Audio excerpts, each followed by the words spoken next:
Hey tout le monde, j'espère que vous allez bien. On se retrouve aujourd'hui dans une toute nouvelle vidéo où on va crash tester ensemble le fond de teint de chez Physicians Formula, celui-ci.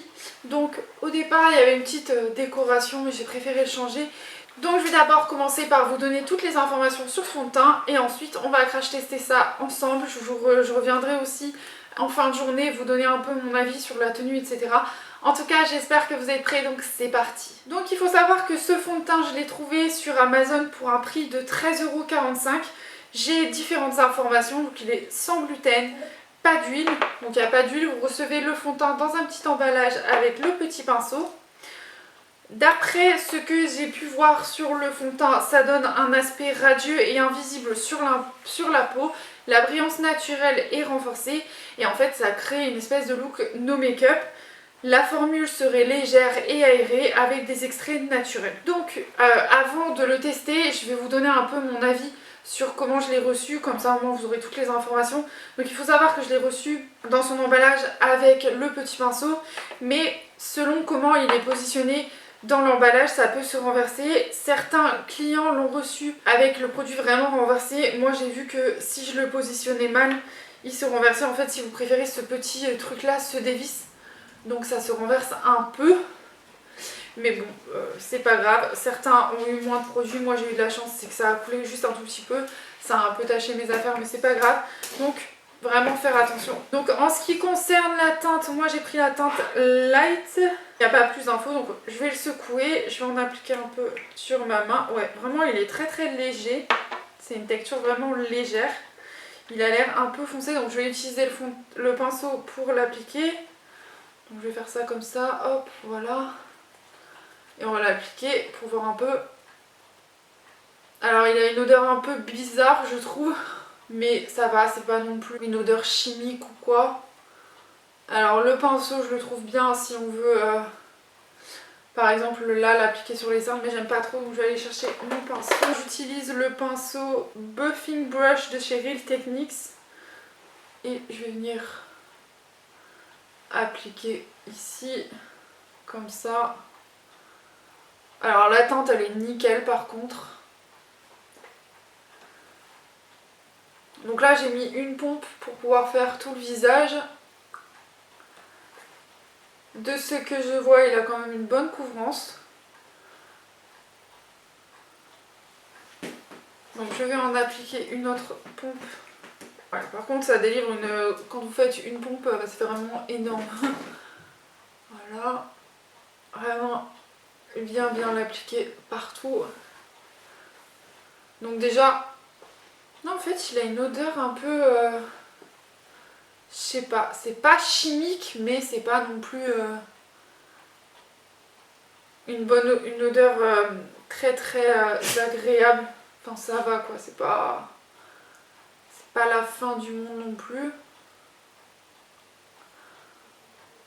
Ah j'aime beaucoup le rendu, franchement j'aime beaucoup. Enfin je sais pas si vous voyez, ça donne vraiment ça unifie très bien le teint. Ça camoufle vraiment bien, genre là j'ai mis 2 couches mais enfin 2 pompes. Mais voilà, ça me suffit largement pour camoufler les petites imperfections que j'ai. J'aime bien le rendu, franchement pour un fond de teint à 13,45 €, j'aime beaucoup le rendu. Je descends un petit peu dans le cou, mais bon, comme vous pouvez voir, la teinte de mon visage et la teinte de mon cou, c'est exactement les mêmes, donc c'est nickel. Donc, franchement, je suis vraiment contente de ce que je vois. En tout cas, c'est que j'ai un teint qui est unifié, qui est bien beau.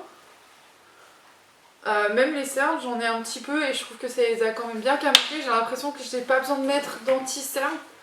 Mes petites imperfections sont camouflées aussi, franchement. J'aime beaucoup le rendu. Après, ça va voir sur la durée, voir ce qui va tenir. Je vais finir mon make-up et je vous retrouve juste après pour voir comment ça se passe avec le reste du make-up. Voilà, j'ai fini mon petit make-up, j'ai fait vraiment un truc très naturel, j'ai juste fait mes sourcils, un petit peu de blush, un petit peu d'highlighter, une petite ombre à paupières, mes sourcils et un peu de mascara, c'est tout. Je suis pas allée dans le très compliqué. Donc, alors ce que je pense de la première application en tout cas, c'est que le fond de teint se voit vraiment pas trop sur le visage, je trouve. C'est quelque chose de très naturel, ça fait vraiment un effet naturel. Comme il disait, voilà, la brillance naturelle elle est renforcée, donc là j'ai mis un peu de poudre parce que j'aime bien avoir mon teint qui est un peu mat. Mais vous voyez sur le front ça brille un peu, mais c'est pas non plus très dérangeant. Je sais pas ce que ça donne sur Pomix, sachant que moi j'ai la Pomix, je sais pas du tout ce que ça va donner en résultat, mais en tout cas pour le moment j'aime beaucoup le rendu. Je reviendrai d'ici quelques heures pour vous donner un peu mon avis, de voir si ça a bougé ou pas. Donc je vous dis à tout de suite. Et on se retrouve pour le petit update du fond de teint. Donc à ce que je vois ça n'a pas bougé, donc je vais utiliser mon petit miroir de poche et un petit côté grossissant pour voir un peu. Donc ça c'est légèrement oxydé puisqu'on voit que du coup ma peau du visage par rapport au cou est beaucoup plus légèrement plus foncée, donc ça c'est légèrement oxydé. Donc du coup pour vous faire l'update, j'ai appliqué le fond de teint à midi, il est actuellement 4 heures, donc ça fait à peu près 6 heures que je porte le fond de teint. Je peux pas vous faire un update un peu plus long parce qu'en fait si vous préférez je vais faire ma séance de sport juste après et je préfère être démaquillée.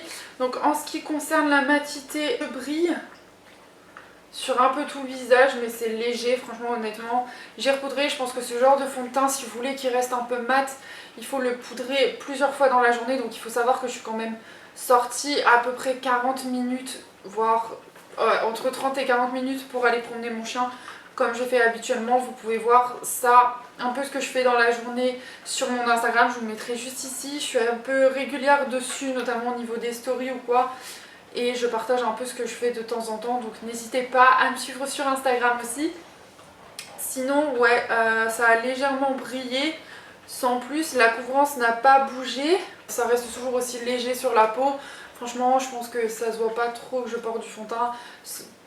Vous le savez parce que du coup vous êtes au courant, mais voilà. Je suis assez contente du résultat, je pense que je le retesterai dans les jours à venir. Comme ça au moins je pourrais faire un petit update en plus en barre d'infos, comme ça au moins vous saurez à peu près ce que ça donne sur une journée, puisque je reprends le travail lundi. Je pense que quand vous verrez cette vidéo ça fera peut-être 2-3 semaines que j'ai repris le boulot. Mais voilà, je pense que comme ça au moins ça vous permet de voir un petit peu ce que ça donne sur une journée de 7h voire 8h, 9h. De voir un peu ce que ça donne un peu au niveau du teint. Sachant qu'au boulot je bouge pas mal, donc comme ça on peut voir un peu sa tenue sur ça. Voilà. Voilà tout le monde, cette petite vidéo est terminée, j'espère qu'elle vous aura plu. N'hésitez pas à me dire si vous comptez tester ce petit bijou ou pas d'Amazon. En tout cas, vous retrouvez toutes les informations en barre d'infos sur ce produit-là, des autres produits que vous pouvez retrouver de la même marque sur le shop Amazon. En tout cas, moi je vous fais des gros bisous, je vous retrouve vendredi prochain pour une prochaine vidéo ou alors de suite dans les commentaires. Bye bye.